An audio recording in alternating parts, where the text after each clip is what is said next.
And here we go. Gonna go hit Vault 15 now. The thing I touched is called an exit grid, and that'll area transition you. I'm gonna walk to Vault 15. If you go on your own, the important thing to remember is that you bring a rope. We get attacked on the way, and we have to kill these giant mole rat things. And I fast forward it so that you can just be dispensed with the mole rat fight. So they're not particularly difficult enemies. So this is the secondary entrance. And down we go. This area is inhabited primarily by rats. So you'll see a lot of rat fighting, which I leave in so that I can talk about the area. You see that the door of the vault is very different from the door of our vault, in that it's blown off and laying on the ground in pieces. And just kill some rats, end combat. Now you see a locker over here. It has flares in it. Flares are helpful in that you see how when I'm close to the wall there's light on it. So if you throw a flare down, it spreads that light out quite a bit more, and it makes it easier to hit opponents. I'm a melee character, so it doesn't affect me as greatly as it would a ranged character who isn't going to want to fight things up close. So if you're a ranged character with low amount of hit points, whenever you go in a dark area, flares are a really good idea. And flares are rather plentiful in the game, so it's not a huge deal to use them up on harder fights. Just kill some more rats, get dominated rats. And then there's a medical cabinet back here. Gives us some some stim packs, which are like health potions in a first aid kit, which you can also use to heal yourself. I need to equip this rope really quick. And put the rope in the elevator shaft, which lets me descend. This is the living quarters of the vault, where normally all your vault dwellers would be living. I own that pig rat. They make a really satisfying popping noise when they die. Tried to find a sound pack that had that in it, but I couldn't find any that were of sufficient quality. I miss that rat almost every time and fail to kill him. He's the MVP of the rat population right now. Wow. That took a lot to take down. I also gain a level. In this locker, you find your first suit of armor, a leather jacket with only one arm, or sleeve, I guess, which we're going to put on, because armor is a good thing, and it's pretty cool looking. Gonna level up. Now, on your 4th level, you get a perk, and that's sort of an added special ability. I'm going to take Swift Learner, because it gives you an experience point bonus. So, no reason not to do that. At least with this character. Level up my melee weapons quite a bit more, and my speech. And we're done with that. Also, there's some ammo up top here, and I'm going to go ahead and grab that while we're at it, because I'm a hoarder in these games.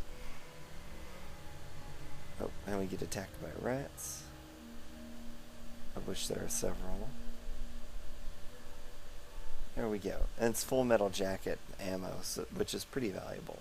Now note there was a rope also in that cabinet, so I didn't need to find both ropes that are in Shady Sands, but now I have a spare rope still. That's a very big rat. They attack multiple times, and often with quite a bit of damage dealt. So you gotta be careful of those guys. But luckily Ian dispatches him pretty easily before he can turn his claws on me and obliterate me. And we kill the pig rat. Now also there's some ammo back here, but you need to be careful when you grab this ammo, because if you tell Ian to follow you closely, he could potentially trap you against that wall, because it's a tighter space than it looks, which is, you saw me save the game there. And that's specifically why, because I don't want Ian to trap me in the corner. Get attacked by another pig rat.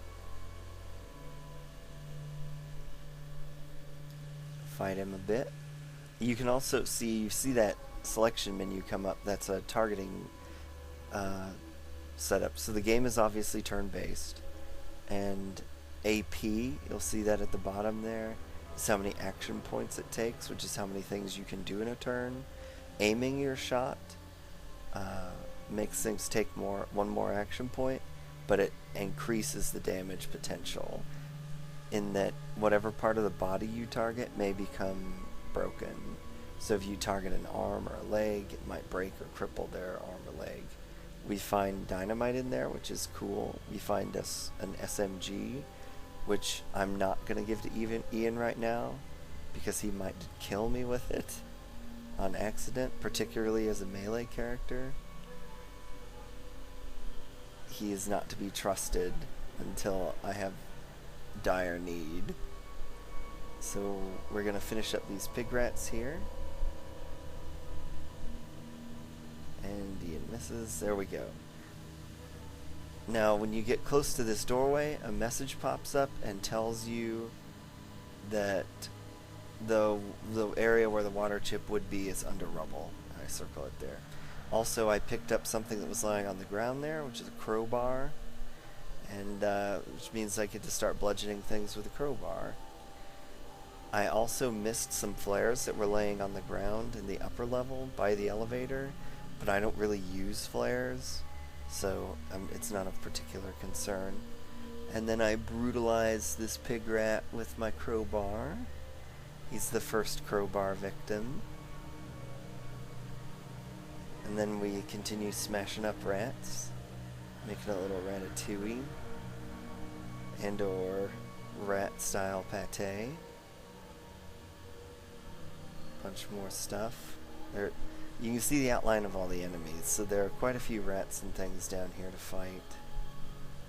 But they're a relatively easy enemy to dispatch, and they don't do a lot of damage. It's the mole rats which are the much bigger rats. Those are the ones you gotta look out for. And the reason I come up here is because there's a cabinet up here, and it's got armor-piercing magnum ammo. We don't have a magnum, but that ammo is pretty valuable. So, and then we're done. So I time warp us out and hit the exit grid, because we are done with Vault 15.